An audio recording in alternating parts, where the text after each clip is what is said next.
Yo, what is good, boys? This is the full guide to losing weight. And as you can see, in these pictures, I weighed around 83 kilograms.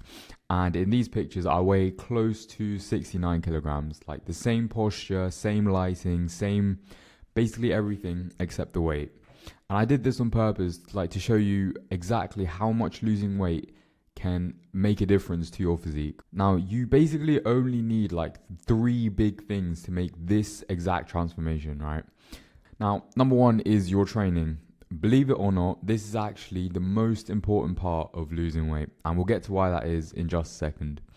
Now, number two is your calories and you being in a calorie deficit so that you can actually lose the weight.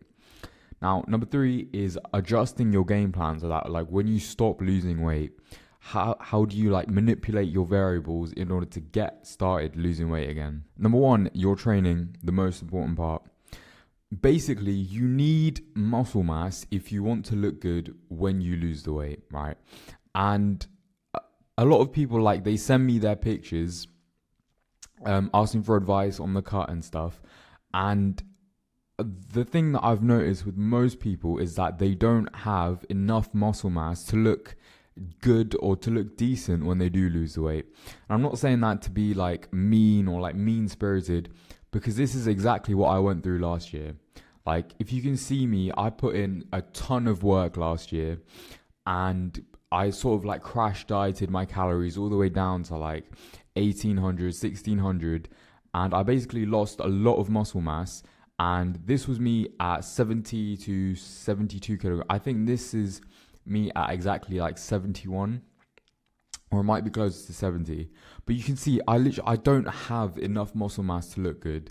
Like, you can see my abs are barely poking out because I didn't train my abs, and you can barely see my chest at all because, you know, I didn't have enough muscle mass. You can see my arms, they just look like some sort of flabby noodle, right? They just don't look good. And that was only reason for looking like this, sort of like dragged out, flat and like skinny, was that I didn't have enough muscle mass. Now, on this cut, you can compare these pictures at 69 kilograms to this at 70 kilograms. And the difference is honestly insane. Like, you can just have a look here. Like, just compare the two. The difference is absolutely insane. I've realized that you have to reduce your body fat percentage and not just try to lose weight in general. If you only try and lose weight, you're going to be losing a shit ton of muscle. Like, last year on this like specific cut, all I cared about was like seeing the scale go down, and I'd basically do whatever it took to see the scale weight go down, such as, you know, like cutting out all my salt. I would, you know, cut out carbs on some random days where the scale didn't go down because I was just like that obsessed. But basically what I didn't realize was that I wasn't chasing a scale weight, but rather I was chasing a certain aesthetic or a certain look that I really wanted. And that look only comes with body fat percentage and not just weight. And the thing that I really realized was that if I could give you, like, because like everyone has that like scale weight that, you know, they really want to get down to. And so for you, like, picture that in your head right now. Like, oh, I want to be 70 kilograms. I want to be 75. Now, if I told you that you can be 75 kilograms, but still look like the way that you are right now, but just smaller, you'd be like, no, that sounds horrible, right? That just goes to show that you're not chasing a scale weight, but rather you're chasing a look. Because you look the same, but just like a little bit smaller, you don't want to be that scale weight number. I don't know if this is making sense, but if I told you that you could be 10% right now, you could have, you know, abs, you could have like a full chest, like good arms, you could be 10% body fat and have a six pack right now at your current scale weight, you would say yes. So that just goes to show you that you don't really care too much about the scale weight, but rather what the scale weight represents, which is a certain look or a certain aesthetic that you're going for. And I just wanted to stress out, like, the way to get to that certain aesthetic is to not just lose weight, but rather reduce your body fat percentage, which is done through only reducing or to only like losing fat from your body. And the only way that you can make sure that you lose only fat from your body is actually, number 2, which we're going to talk about. But you also, maintaining muscle has to be your top priority. And you do that by training extra super fucking hard in the gym. Like a progressive overload, like your life depends on it. Getting stronger should be your main concern if you're trying to lose weight. Like, it sounds a little bit backwards. I'm sure you've heard everything from these like fitness YouTubers that, oh yeah, you might lose muscle on a cut, you might, get weaker, you might look a little bit flatter. And like that might be true to some extent, but for the majority of your losing weight phase, the majority of your cut, like the majority of my cut as well, I was getting stronger in the gym. I was putting on weights, onto the things that I lift. And I was getting stronger and stronger week by week. It's only in the past like 1 or 2 weeks that I've sort of fallen flat and I've maintained my strength. But that's just because, I'm coming to the end of my cut right now. I've got like perhaps like a week to go till I get like until I get to where I really want to go. But it's not until like the tail end of your diet that you're going to be maintaining your strength. Every other part of your dieting journey, you should be gaining strength. And that's how you know that you're doing everything right. Now, moving on to number 2, your calories and your calorie deficit. I'm sure you've heard it all before, your calories, your calorie deficit. But the most important thing is that you don't have to dive bomb your calories in order to lose weight. And this is one of like the biggest like realizations or the biggest things that I came to learn whilst going through this most recent cut, right? Keeping your calories high for the majority of your cut is going to build and retain you so much more muscle than if you just like dive bomb your calories. I think on this cut, I started out at 2,100 calories, which is fucking insane because on this cut, I started out at 2,600 calories. If you start your calories low, you're not going to have that energy and the fuel to push yourself in the gym to get stronger for the majority of your cut, right? And the thing is, whenever you stop losing weight, when you plateau and you need to get the train moving again, if you're already low calories, you're only going to have to go lower and lower calories if you want to keep on losing weight. And the lower the calories you go, the less muscle you're going to build and the less muscle you're going to maintain. So the most important thing is like, don't become a starving child. Don't be eating 600, 1,600 calories, 1,400. That's literally what some sort of starving child in a first world country would eat, right? Now, the only exception is right at the tail end of a diet. So I'm in this phase right now, but the thing is, I'm not even that hungry because my calories are still fucking high. Like, I'm still on 2,200 calories and I'm still losing weight. But that's just because my activity is so high.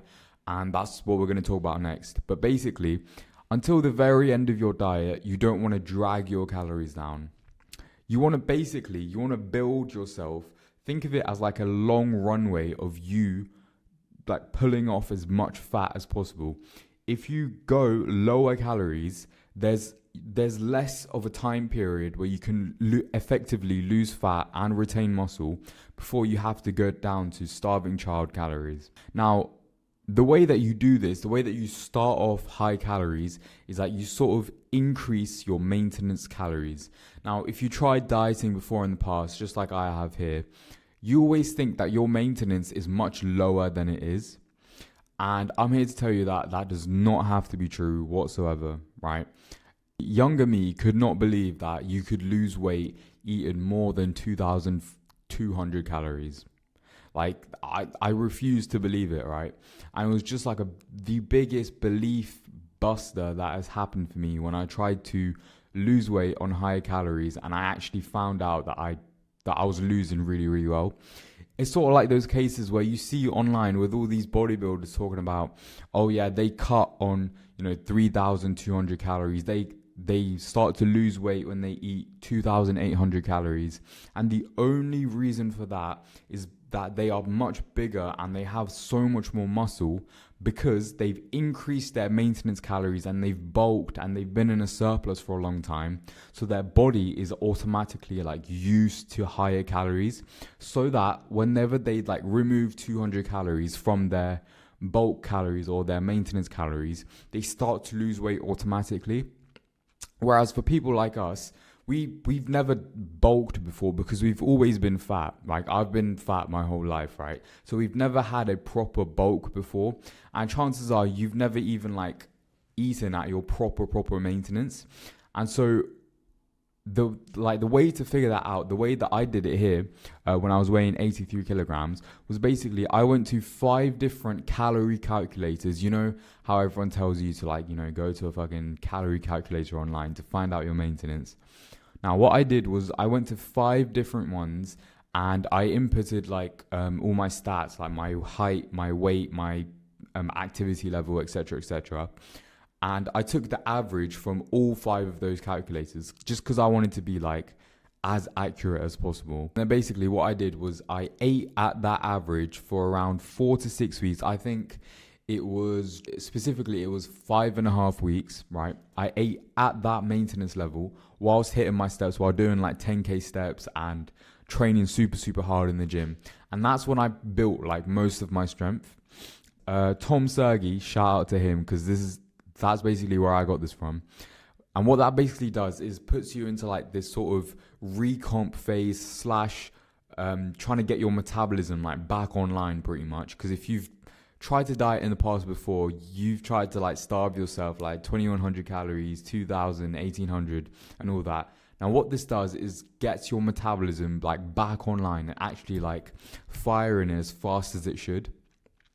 And so when you've eaten at this level for like 6 weeks, right, gotten your body into that place where like you're eating a good amount of fuel, but you're also burning it off because you're training super hard in the gym, getting stronger, you're doing your 10k steps. Once you've gotten your body used to that, now when you take off 200 calories, now when you add in cardio, when you like be more active throughout the day, you start to lose weight automatically. Now, my average calories was 2,600, right? And so to start losing weight, I removed 200 calories and I added in 20 minutes of cardio. And I was eating 2,400 calories for the majority of this cut when I was losing weight. That's how insane this is. That is genuinely like the power of like bringing your metabolism like up to scratch. Now, once you've done that, once you've built that foundation, once you've set that like baseline calories, then you start to take away calories and then you start to lose weight. But the biggest thing is, don't just like jump straight into taking away 500 calories from your food, just like everyone else online says. That is not the right way to go. Basically, you want to take away 200 calories from whatever average that you got from all these calculators and start eating there. Now, what that's going to do is that you're going to start immediately dropping weight. Now, that actually brings us on to step number 3, which is adjusting your plan. Now, basically, whenever you don't lose 1% of your body weight per week, you have to increase your deficit. So say that you weigh 85 kilograms, right? If you don't lose 0.85 kilograms of your weight per week, that's just a sign that your deficit has to be increased, right? But here is where everyone fucks up. When I say increase your deficit, I don't mean take from food first. In fact, it's the exact opposite. You take food away from your diet as a last resort. When you need to increase your deficit, you increase your output first. Now, what I mean by this is that you either add in cardio or you add more steps. What this does is that this keeps your calorie level super high. It just keeps you retaining and building as much as muscle as you possibly can throughout your weight loss journey. Start with around 20 minutes of cardio daily. That's what I did. I normally just like condense it into riding the bike, the stationary bike, right after my workouts, because that's just what I enjoy the most. So it should be around 20 minutes of cardio daily or 5 times a week, whichever one you prefer, whichever one gets you like losing weight again. Or you add in 2,500 steps every single day. In fact, like for a bit of context right now, in order to keep my food relatively high, 2,200, whilst I'm still losing weight for my last week, I'm doing about 20 to 25,000 steps every single day. And I'm doing 1 hour of cardio 5 times a week. Like, that's just how serious I am about keeping my food or my calories high so that I can maintain somewhat of a performance in the gym. Now, there does come a point where you're just like doing so much fucking activity that you cannot sustain it anymore. Or like in your mind, you're thinking, I'm doing so much fucking activity, I would rather just take away 200 calories from my food. And it's at that point when you're doing like a shit ton of cardio and like a shit ton of steps per week and you've plateaued, then you start to take from your food. But you only take away a small amount, like I'm talking 200, right? Because you still want that like training performance extra high. And you just rinse and repeat. Now, anytime that your training in the gym plateaus, which basically means that you don't get stronger week by week, or your sleep gets like overly fucked, or you become like so physically tired and like so physically fatigued that you really start to resent doing cardio and you really start to resent like being active, you have to take a refeed day. And basically what a refeed day is, I'll make a video on this in the future, but basically you eat at maintenance for that day and you bring up your carbs to like such a high amount that your body just sort of recovers really well. And like you cut out all cardio from this day, by the way, on your refeed day, so that you give your body a chance to just like fully decompress and just like relax. Now, you should find that makes you feel so much better for like the week ahead of dieting. But if any of those like symptoms continue, or perhaps you just need to take a break from dieting. Now, basically there came a point for me whilst I think I was about 7 to 8 weeks in. Yeah, I think it was 7 to 8, where I had exams. I had my final university exams, right? And it was at that point I was like, I really don't want to be in a deficit and doing all this activity, all this cardio, whilst also like studying and revising and being stressed out with exams. And so what I did was, for the entire exam period, which for me was around 2 weeks, I just ate at maintenance. I didn't change anything else. I still did my steps and I reduced cardio in half. And when I say ate at maintenance, the average calories that I told you to get, I basically just ate at that, reduced my cardio, but I still trained as hard as I possibly could in the gym, just because I was like a really good stress buster for me. And I just really wanted to like maintain all my muscle mass even throughout the exam period. So, or if you have a job that requires you to travel all the time, if you're traveling abroad, there's no point really in you being in a deficit and trying to hit your steps and trying to, get all your macros, get all your meals in if you're traveling, because that just puts a lot of stress on your body. And so what you could do is you could just go to maintenance just for the period of your traveling. And then when you come back, when you're sharp, when you're, ready to go again, that's when you can resume the deficit. And yeah, that is basically it. It's literally just rinse and repeat this process until you reach your goal, right? And yeah, man, I just wanted to say, like, there's a bunch more videos coming out. So do comment some ideas or some like things that you're struggling with, with trying to lose weight. And if it's like a good comment, if I feel like I can help, I can make an entire video on it, just answering like your problem and like your question, because the chances are if you have that question, other people also have it. And so it's just like a really good avenue for me to answer what the people are like really struggling with. So do let me know. And yeah, man, I'll see you in the next video.